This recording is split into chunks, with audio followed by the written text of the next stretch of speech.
On se retrouve dans un instant sur Valinfo pour la mensuelle avec Corentin Chopin qui est avec nous, Théo Guiton et Emeline Meunier qui vous préparera des recettes excellentes. A tout de suite.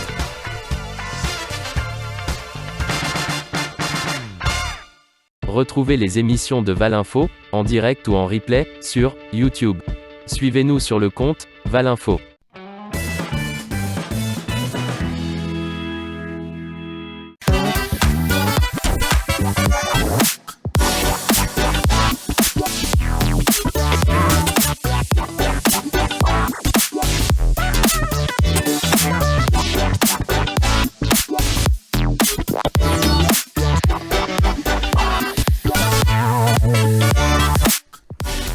Bonjour à tous, très heureux de vous retrouver pour la mensuelle. Au sommaire, 6 mois après, nous rendrons hommage aux victimes des attentats du 13 novembre 2015. C'était donc il y a 6 ans, jour pour jour.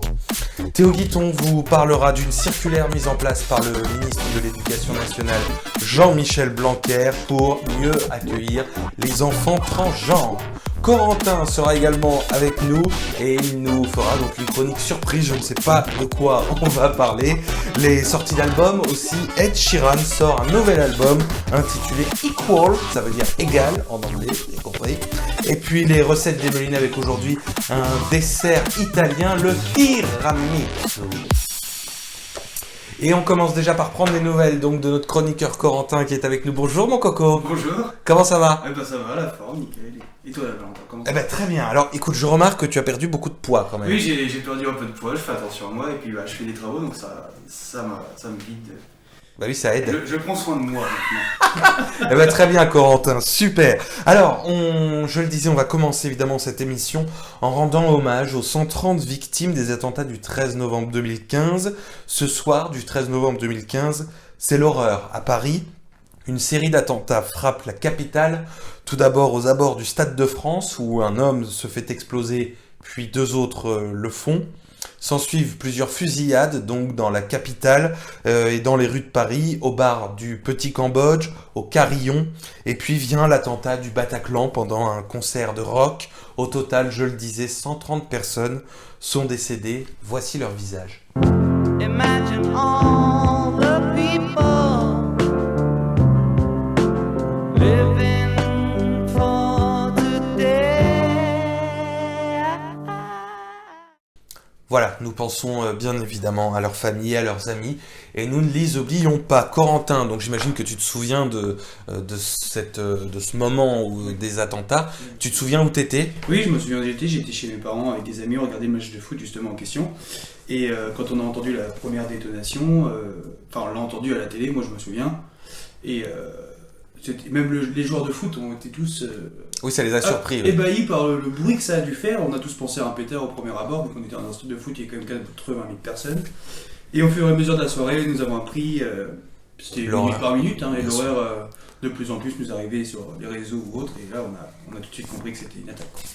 Bien, bon bah merci en tout cas Corentin, et c'est vrai qu'on se souvient tous, et donc on pense bien sûr aux 130 victimes, c'était donc il y a 6 ans, jour pour jour, le 13 novembre 2015.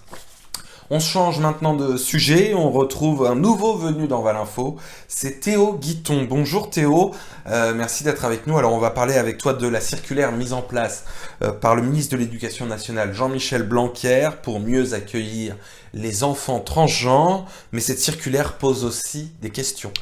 Et oui, Valentin, c'est une circulaire qui a beaucoup fait parler d'elle dans tous les bords politiques. Alors une circulaire, d'abord, c'est quoi? C'est un texte de réglementation destiné à un corps administratif précis. Donc ici, on l'a dit, c'est l'éducation nationale, donc plus généralement l'école, donc l'école maternelle, le collège, le lycée, bien sûr, la primaire, évidemment. Donc son nom précis pour une meilleure prise en compte des questions relatives à l'identité de genre en milieu scolaire. Alors concrètement, c'est une sorte de mode d'emploi pour les personnels d'établissements qui accueillent des élèves transgenres avec plusieurs grands axes, parmi lesquels comprendre les situations des élèves qui font une transition de genre, mais aussi prévenir les situations de transphobie évidemment dans le milieu scolaire par les enfants comme par les adultes et agir pour accompagner l'élève dans sa transition pour que ce soit compatible avec sa scolarité bien évidemment.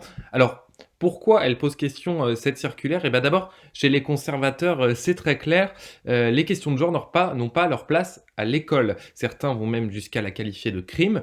Dans la communauté LGBT, elle est vue comme une avancée, hein, en tout cas, même si un doute persiste quant à la question de l'usage du prénom, puisque le texte précise qu'il est nécessaire d'avoir l'accord des parents pour changer le prénom d'usage de l'élève transgenre. Or, parfois, les parents sont contre la transition de leur enfant. En tout cas, une chose est sûre, la solution reste le dialogue. C'est ce que la circulaire précise à certains moments. Et au-delà du texte, c'est une autre question qui se pose, celle de la personnalité de Jean-Michel Blanquer, qui a validé ce texte alors que les questions de genre ne sont pas sa tasse de thé, loin de là. Pour rappel, il compare la culture dite woke, qui comprend donc les questions de genre, à de l'obscurantisme. Et en tout cas, c'est une circulaire qui va dans le bon sens pour l'inclusion des élèves transgenres, ça c'est sûr.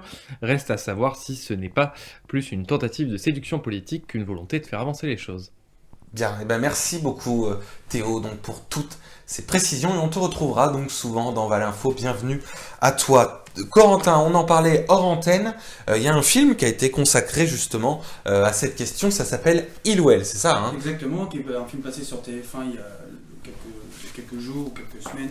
Ouais, oui, ouais. Mais oui, en effet, il retrace bien la question sur le transgenre par un œil assez extérieur, en effet, parce que nous, dans notre génération, ça ne nous choque pas énormément ce genre de situation. Nous comprenons également beaucoup de choses comme ça, sauf que les générations antérieures ne comprennent pas forcément, et ce film aide vraiment les gens à comprendre le mal-être de la personne, etc., et le processus de changement. Et je pense que d'ici quelques temps, les gens seront plus ouverts, plus ou moins ouverts ça serait bien. à ce sujet. Bien. Bon ben merci beaucoup Corentin. Et justement, puisque tu es là, on va passer maintenant à ta chronique. Alors, moi j'ai mis Coco, mais je sais pas de quoi. J'ai mis Coco, vous voyez, j'ai écrit Coco, mais il y a du blanc. Donc je sais pas de quoi on va parler. C'était la petite surprise, mais du coup, vu qu'on va aborder ma chronique, moi je vais te demander de te lever, de prendre ma place, je vais prendre la tienne. D'accord, alors allons-y. Ah, c'est mieux ici, tu vois mieux? Ici nous sommes mieux, nous avons la place du chef, merci beaucoup. Oui. Bienvenue à l'info, Corentin, nouveau présentateur de l'émission. Nous allons aujourd'hui interviewer Monsieur Monnier. Monsieur Monnier qui, depuis quelques moments, n'était plus présent sur ces émissions. Nous allons comprendre pourquoi. Nous allons poser la première question. Monsieur Monnier, que faisiez-vous pendant ce temps? Pendant tout ce temps, je travaillais. Ouais. Maintenant, je suis dans une radio qui s'appelle Fréquencier. C'était pas du tout prévu, hein, je vous le dis, j'étais pas au courant qu'on allait faire ça, mais j'étais au courant que j'étais à Fréquencier. Donc oui, non, je travaillais à la radio Fréquencier, qui est une radio à Ciel-Guillaume, qui est une radio associative et que je vous invite d'ailleurs à aller écouter parce que c'est incroyable, quoi. D'accord. Et quels sont ton travail, en quoi consiste ton travail au sein de la radio de Fréquencier? Alors, je suis journaliste à la radio, donc ce qui fait que je fais les flash infos, les journaux, avec aussi Théo, que vous avez vu juste avant, Théo Guiton. On est tous les deux journalistes là-bas, et donc mon travail quotidiennement, en fait, c'est de faire les flash infos, les journaux, les magazines qui sont diffusés. Alors, il y a les journaux, il y en a 2 par jour, il y en a un à 12h et à 17h. Et des flashs, il y en a 3 par jour, un à 10h, 11h qui est fait donc par Théo, et un à 15h que je fais. Donc du coup, j'imagine que tout ça te montre énormément d'expérience. Ah bah oui, non, mais c'est super, et puis l'équipe est géniale, on s'entend tous très bien, et c'est bien parce qu'on fait pas toujours des métiers où l'ambiance est forcément très bonne. Et là, pour le coup, dans cette radio, l'ambiance est incroyable, donc non, ça fait plaisir, c'est très sympa. Et félicitations, Monsieur Meunier, qui a enfin réalisé son rêve d'acquérir le journalisme en sein d'une radio. Il n'y a pas que ça, je sais que Valentin aussi aime beaucoup interviewer les grosses têtes de notre France habituelle. Non, pas RTL, il fait des blagues en plus, monsieur. Donc oui, explique-nous Valentin ce que ça t'a donné d'être à la radio et comment tu as pu arriver à, même si avant tu le faisais déjà, oui. Comment as-tu accéder à tout ça? Comment prends-tu le stress comme ça sur les interviews de personnalités assez fortes comme ça? Alors pour les interviews, le maître mot à Fréquencier, c'est de oser, toujours oser, et ne pas se dire que les choses sont infaisables. Donc du coup, quand j'ai envie de faire une interview, j'appelle la personne, je lui dis voilà, j'aimerais bien faire une interview de vous. Et les gens disent oui, disent non. Ça a été le cas avec Michel Drucker, ça a été le cas avec Thierry Ardisson. Il n'y a pas longtemps, ça a été le cas avec l'ancien président de la République, François Hollande. Voilà, c'est des interviews. Alors, Michel Drucker et François Hollande, ça a aussi été fait dans le cadre de Fréquence Sillée. Thierry Ardisson, je l'avais fait avant d'arriver à la radio. Bah voilà, en fait, comment ça se passe. On appelle les gens, on essaie de les convaincre quand ils sont pas vraiment au début d'accord, mais tous ont été très d'accord dès le début. Et après le stress, bon, il faut. L'appréhension peut-être. Oui, alors il y a de l'appréhension. Ah oui, face. bah oui, il y a de l'appréhension, il y a du stress. Mais pendant l'interview, il faut partir du principe qu'on est d'égal à égal. C'est-à-dire pour moi, Michel Drucker, pendant l'interview, c'est comme toi. Quand je l'interview, je sais qu'il a 57 ans de carrière, il a une carrière incroyable, on aimerait tous avoir la même. Mais pendant l'interview, c'est un interviewé comme si j'interviewais un éboueur, voilà. Simplement, ils n'ont pas la même exposition médiatique, mais pour moi, c'est la même chose. Donc, l'interview, bon, c'est vrai que c'est du stress, hein. Quand on interviewe Michel Drucker, je vais pas te dire que je m'en fous complètement, parce qu'au contraire, c'est un gros stress, mais bon, c'est sympa à faire, c'est des gens qui sont très sympathiques. Michel Drucker est probablement la personne la plus sympathique que j'ai eu à interviewer, et pourtant, c'est une des plus connues. Donc, non, voilà, il y a du stress normal avant, mais pendant l'interview, on fait abstraction de la popularité de la personne et on fait une interview face à face ou par téléphone. Mais ben d'accord. Et ben Voilà. Valentin, merci beaucoup Je t'en prie. de toutes ces précisions. Je t'en prie, alors attends, je vais lancer la suite parce que je ne sais pas. Ah oui, on passe. Il reste le présentateur quand même de l'émission, faut pas l'oublier.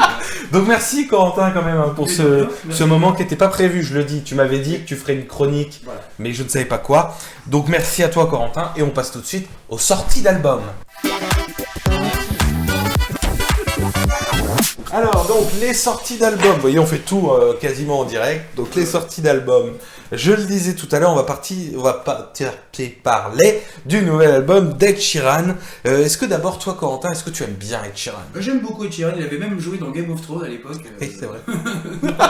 C'est vrai qu'il avait fait ça, oui. Oui, il avait fait ça, et si, God Jeunesse, il y avait pas mal de chansons, Ed Sheeran était présent aussi. Bon, c'est quelqu'un dans la sphère musicale d'assez important. Ah bah oui, très important.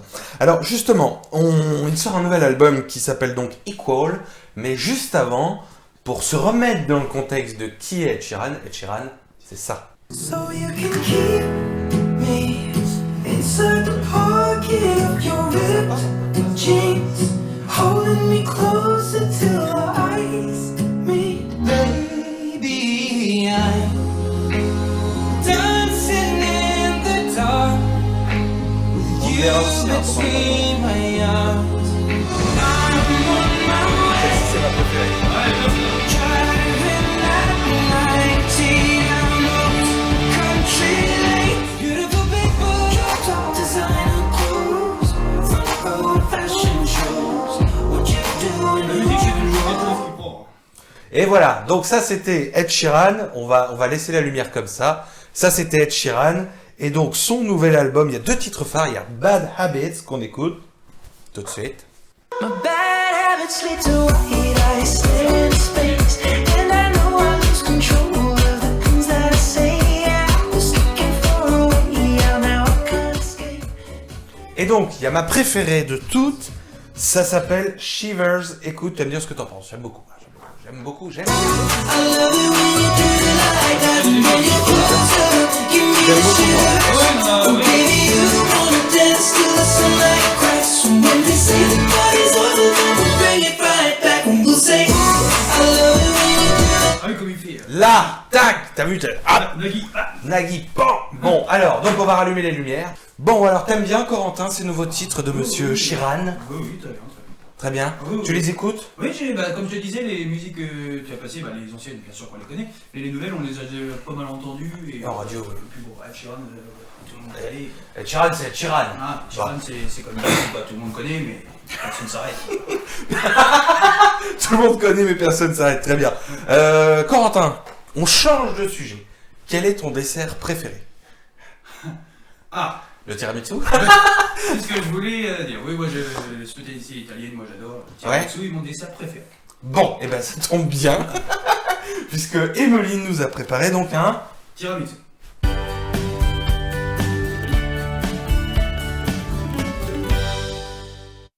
Bonjour à tous, aujourd'hui on se retrouve pour réaliser un tiramisu. Pour cette recette, vous aurez besoin de cacao en poudre, de 50 g de sucre roux, de café, de biscuits à la cuillère, de 250 g de mascarpone et de 3 œufs. Commencez par séparer vos blancs des jaunes.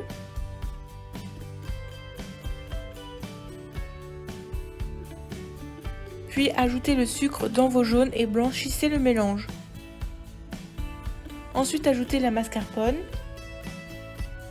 Mélangez jusqu'à obtenir une préparation homogène. Puis montez vos blancs en neige.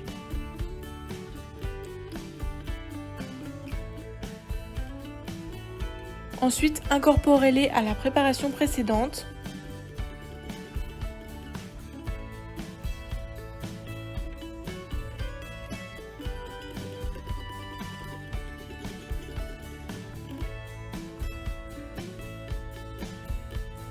Maintenant, trempez vos biscuits à la cuillère dans le café et disposez-les au fond d'un plat.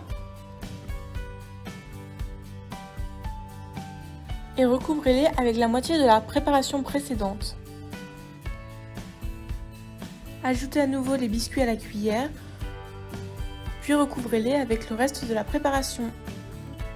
Et voilà, mettez ensuite 6 heures au réfrigérateur et au moment de servir, saupoudrez-le de cacao en poudre. Bon appétit!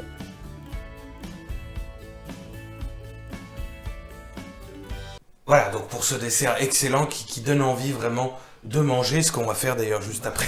On va pas avoir forcément le choix de le faire parce que bon, Bien, bon bah en tout cas, Corentin, merci beaucoup d'avoir été avec nous. de rien, avec plaisir. Bon, ça s'est bien passé? Oui, merci aussi d'avoir pu répondre à toutes mes questions. Ah bah y a pas de souci, c'est mon métier. Non mais merci beaucoup, et puis c'en est où alors ta maison, un petit peu qu'on fasse un dernier petit point là avant de terminer. Ça avance très très bien. Ça avance très bien. Voilà, donc, bientôt le déménagement, enfin l'emménagement. L'emménagement. Bientôt. Et bah on pourra suivre tout ça sur Valinfo, on y aura peut-être quelques images quand tout sera bien rangé. Oui, certainement. Certainement, c'est quelques... Bien, bah merci beaucoup, donc Corentin, mon coco, merci d'avoir été avec nous. Juste avant de se quitter, un petit mot pour vous annoncer que Mathilde Guérin a décidé donc de quitter Valinfo. C'était un visage connu puisque ça faisait quand même 6 ans qu'elle était avec nous.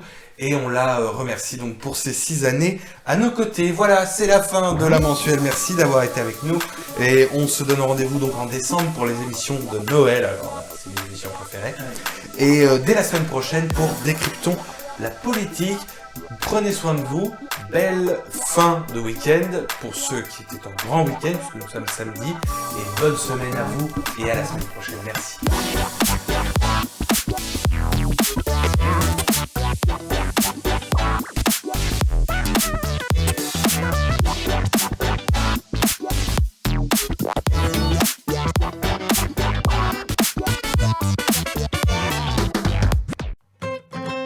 Suivez-nous sur les réseaux sociaux, sur Twitter et Instagram, @valinfoprod. Sur Facebook, avec la page Valinfoprod. Sur Twitch, avec le compte Valinfoprod. Retrouvez les émissions de Valinfo, en direct ou en replay, sur YouTube. Suivez-nous sur le compte Valinfo. Une information à nous partager? Vous souhaitez intervenir dans Valinfo? Une idée à partager? Un animateur ou une animatrice à contacter? Envoyez-nous un mail. rédaction@valinfo@gmail.com